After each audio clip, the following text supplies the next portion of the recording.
Previously on Hamlet, the series. 2 nights together had these 2 gentlemen been thus encountered, a figure like your father. Oh, good Horatio, I'll take the ghost word for 1,000 pound disperceive. Very well, my lady. Upon the talk of the poisoning. I did very well note him. Ha! Come!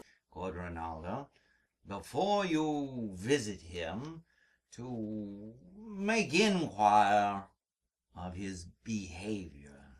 My lord, I did intend it. Oh, what's the matter? My lord had been so affrighted. For what in the name of God? Lady Hamlet, with a look so piteous and purport as if she'd been loosed out of hell to speak of horror, she comes before me. Mad? For thy love? I do not know, my lord. Truly I do fear it. You once did love me. And so I do still with these prickers and steers. Join you with some further aid. Hamlet in madness hath Polonius slain. All her at foot. Tempt her with speed aboard. Delay it not. I'll have her hence tonight. Thou mayest not coldly set our sovereign process, which imports in full the present death of Hamlet. Do it, England, till I know 'tis done. Howe'er my haps, my joys were ne'er begun.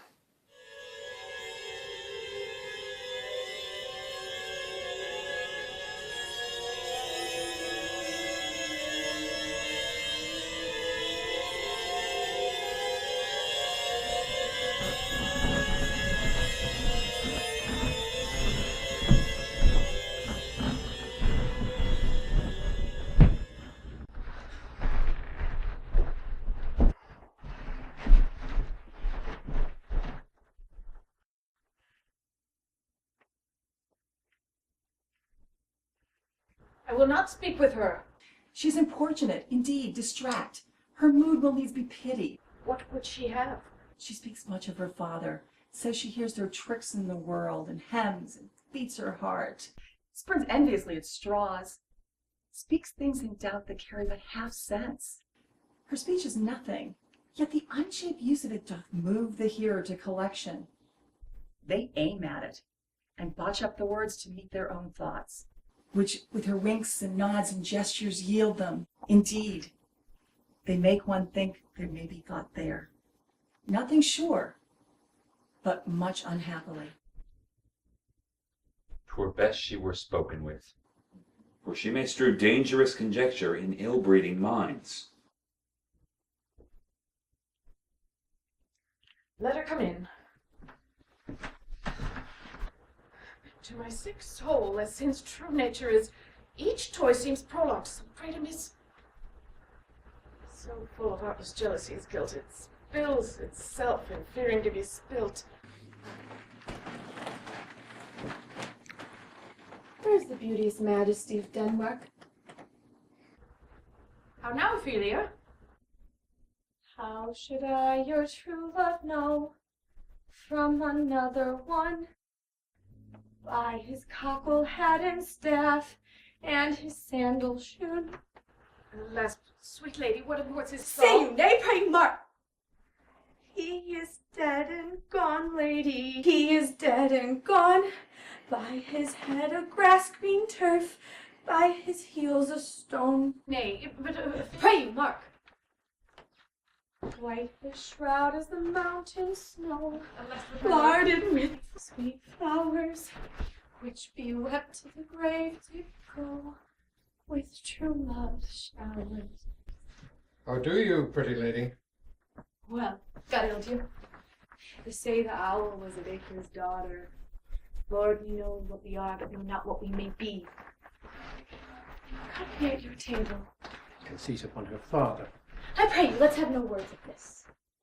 And if they ask you what it means, say you this. Tomorrow is St. Valentine's Day, all in the morning time, and I am made at your window to be your Valentine. And up he rose and donned his clothes and duked the chamber door. Let in a maid that out a maid never departed more. Pretty Ophelia. Indeed, law, without an oath. I'll make an end on it. But kiss him by St. Charity, alack the fie for shame. Young men will do it if they come to it, by cock they are to blame. For she, before you tumbled me, you promised me to wed, and when I have done by yonder sun, thou hast not come in my bed. How long hath she been thus? I hope all will be well. We must be patient. But I cannot choose but weep, to think they should lay him in the cold ground. My brother shall know. And so I thank you for your good counsel. Come, my coach. Good night, ladies. Good night, sweet ladies. Good night, good night. Follow her close. Give her good watch, I pray you. This is the poison of deep grief. It springs all from her father's death. Gertrude. Gertrude, when sorrows come, they come not single spies, but in battalions. First, the father slain. Next, your child gone, and she, most violent author of her own just remove.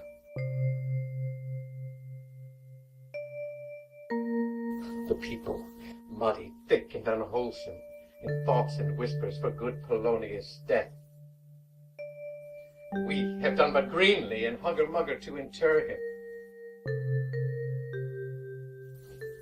Poor Ophelia, divided from herself and her fair judgment, without the which we are but pictures and mere beasts. Last, as much containing as all of these, her brother is in secret come from France, feeds himself on wonders, keeps himself in clouds, and wants not buzzards to infect his ears with pestilent speeches of his father's death.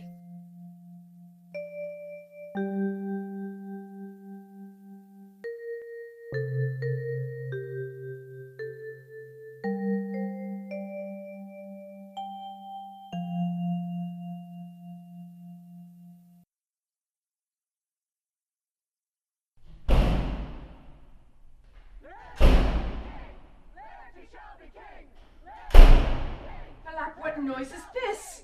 Where are my Switzers? Let them guard the door! Save yourself, my lord! What is the matter?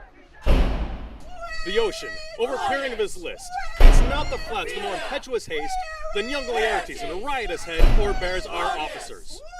The rabble call him lord, and as the world were now but to begin, antiquity forgotten, custom not known, the ratifiers and props of every word, they cry, choose we, Laertes shall be king. Caps, hands, and tongues applaud it to the clouds. Laertes shall be king. Laertes, king. Cheerfully on the false trail they cry. Oh, this is counter. You false Danish dogs! The doors are broke! Where is this king? Sir, stand you all without. No, let's come in. I pray you give me leave. We will. We will. I can keep the door. The vile king give me my father.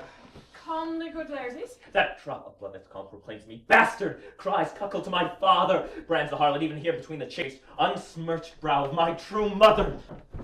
What is the cause, Laertes, that thy rebellion looks so giant-like? Let him go, Gertrude. Do not fear our person. There is such divinity doth hedge a king that treason can but peep to what it would. Tell me, Laertes, why art thou thus incensed? Let him go, Gertrude. Speak, man. Where is my father? Dead. But not by him. Let him demand his full. How came he dead? I'll not be juggled with the hell allegiance, vows to the blackest devil, conscience and grace to the profoundest pit. I dare damnation. To this point I stand that both the worlds I give to negligence, let come what comes.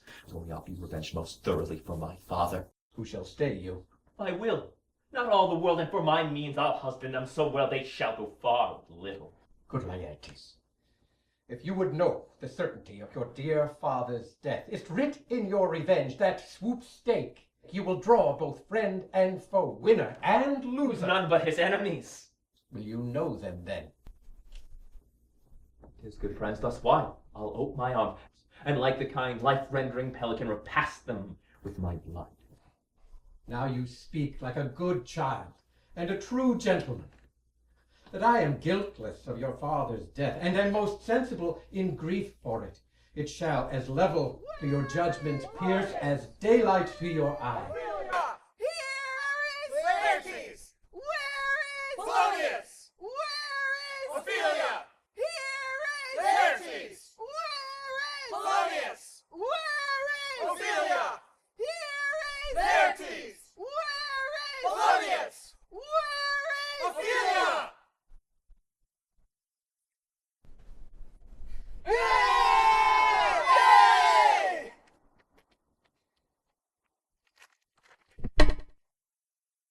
Let her come in! Oh no, what noise is that?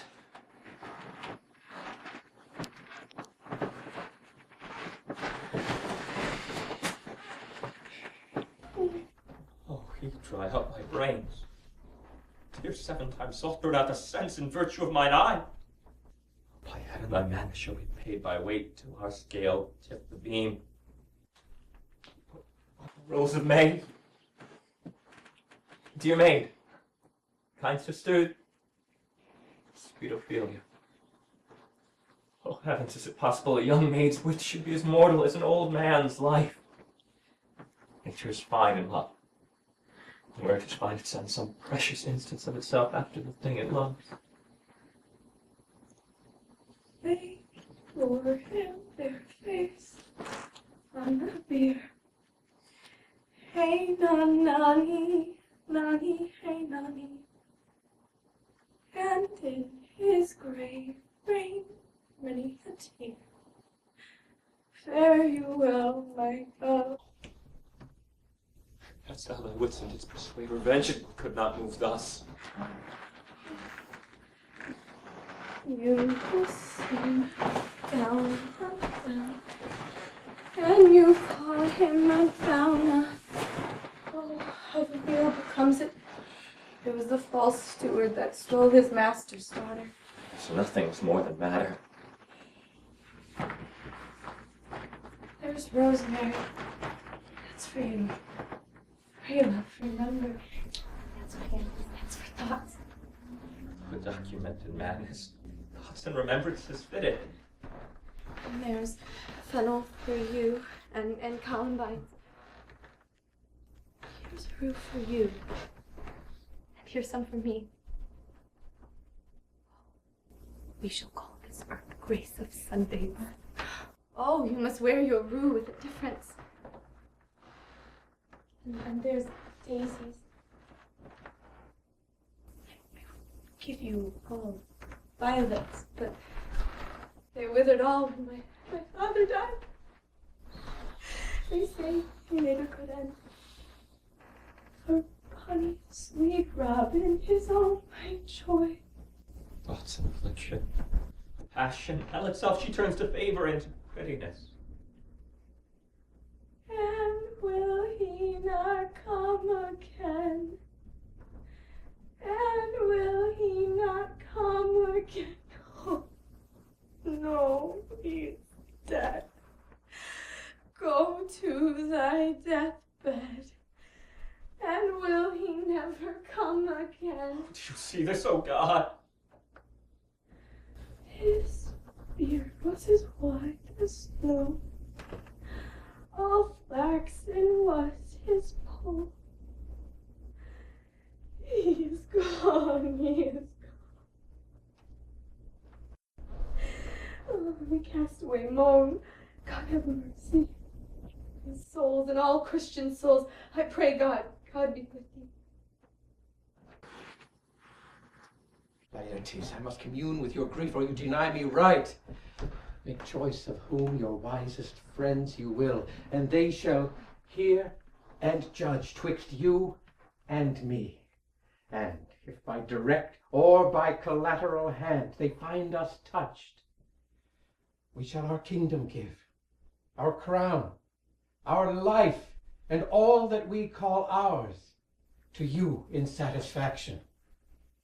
But if not, be you content to give your patience to us, and we shall jointly labor with your soul to give it due content. Let it be so. His means of death, his obscure burial, no trophy sword nor hatchment o'er his bones, no noble rite nor formal ostentation. Cry to be heard, as 'twere from heaven to earth, that I must call it in question. And so it shall. And where the offense is, let the great axe fall. I pray you, go with me. Laertes shall be king! Laertes shall be king! Laertes shall be king! God bless you, sir.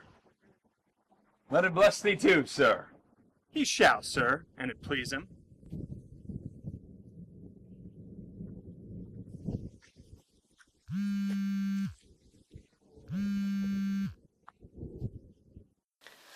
Horatio, prepare yourself to meet with as much speed as thou wouldst fly death. I have words to speak in thine ear, will make thee dumb, yet they are much too light for the bore of the matter. Rosencrantz and Guildenstern hold their course. Of them I have much to tell you. Farewell. She that thou knowest thine, Hamlet.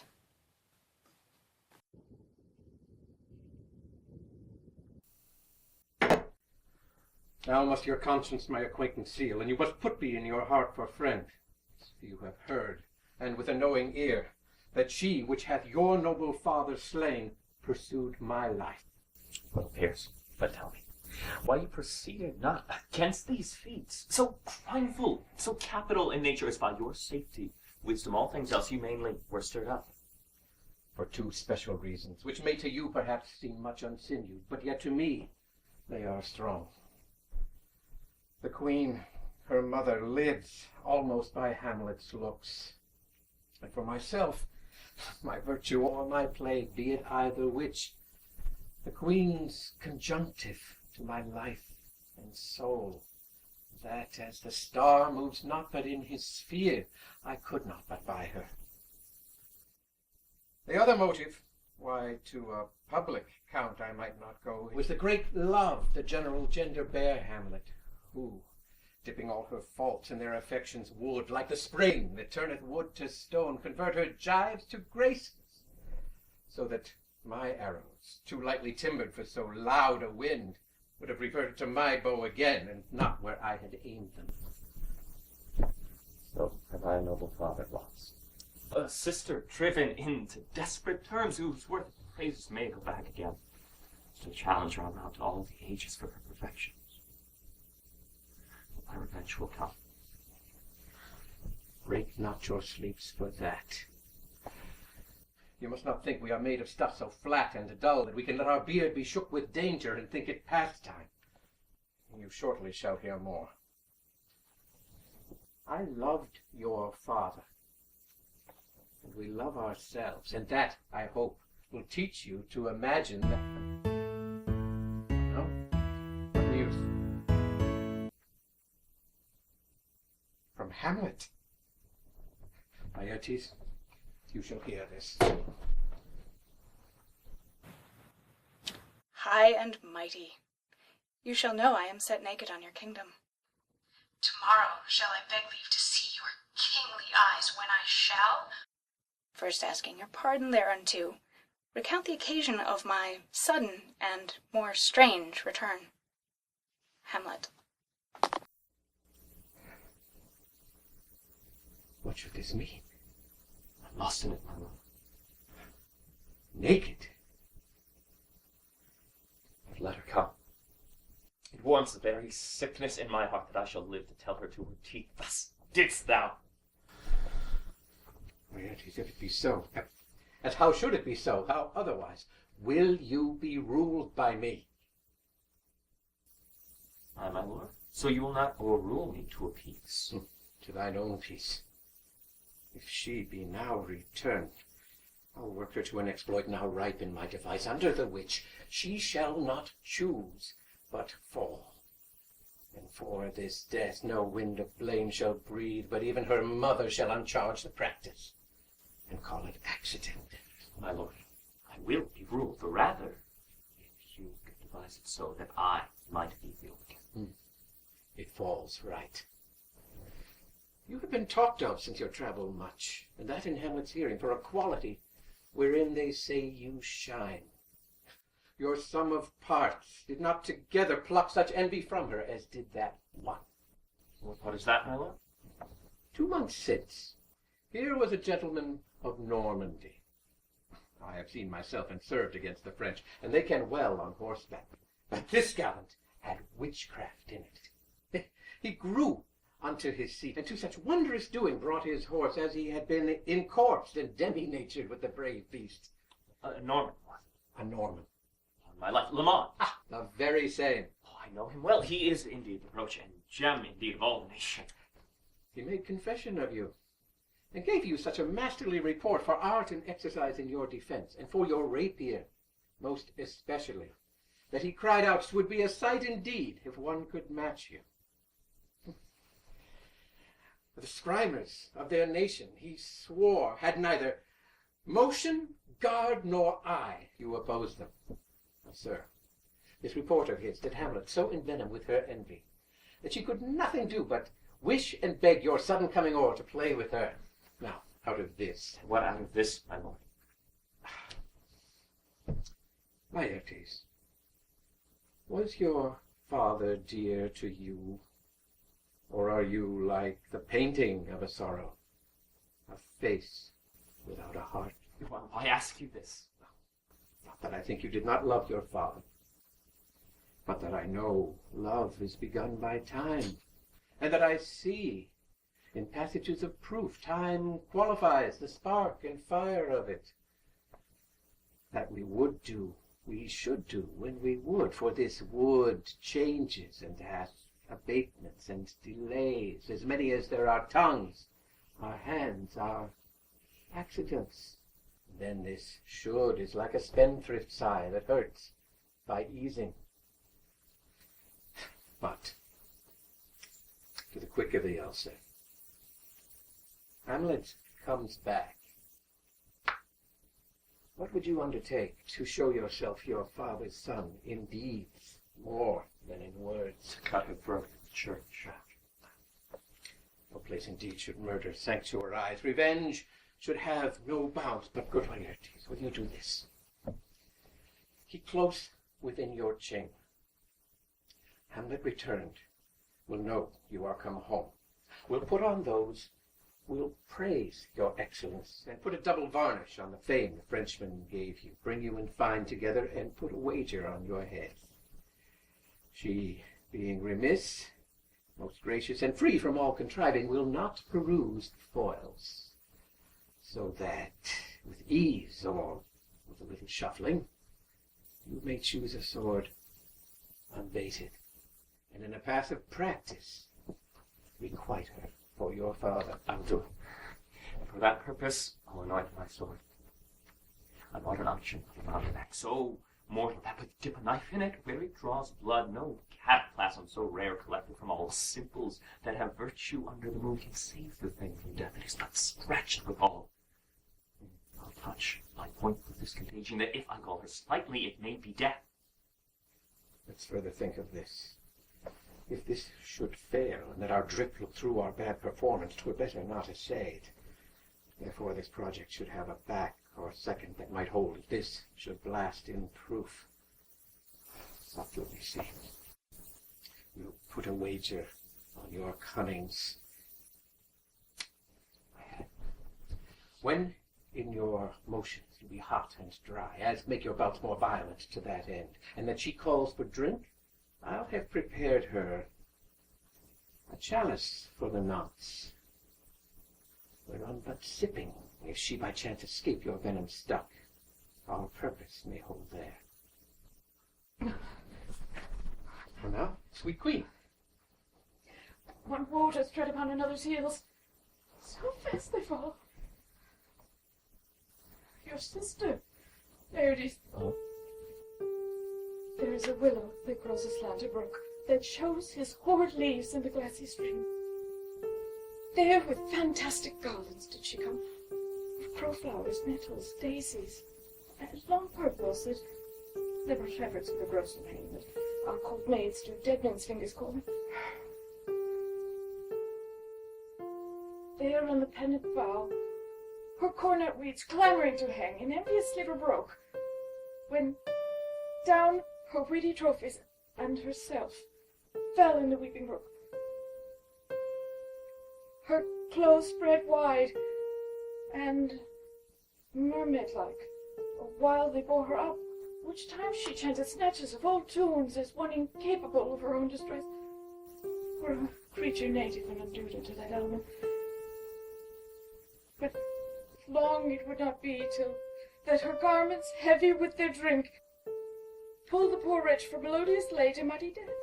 Alas, then she is drowned. Drowned? Drowned. Too much of water hast thou, poor Ophelia, therefore I forbid my tears. Yet it is our trick. Nature her custom holds. Let shame say what it will, when these are gone, the woman will be out. Adieu, my lord. I have a speech of fire that fain would blaze, but that this folly doubts it out. Let's follow Gertrude. How much I had to do to calm his rage. Now fear I this will give it start again. Therefore, let's follow. I can't sleep, so I think about you. I can't dream, 'cause they're all about you.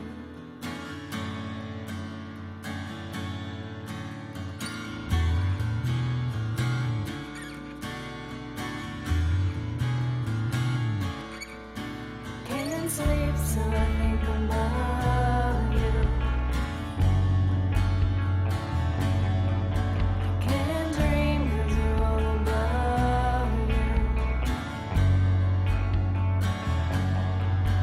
There are blues I wish I could hear.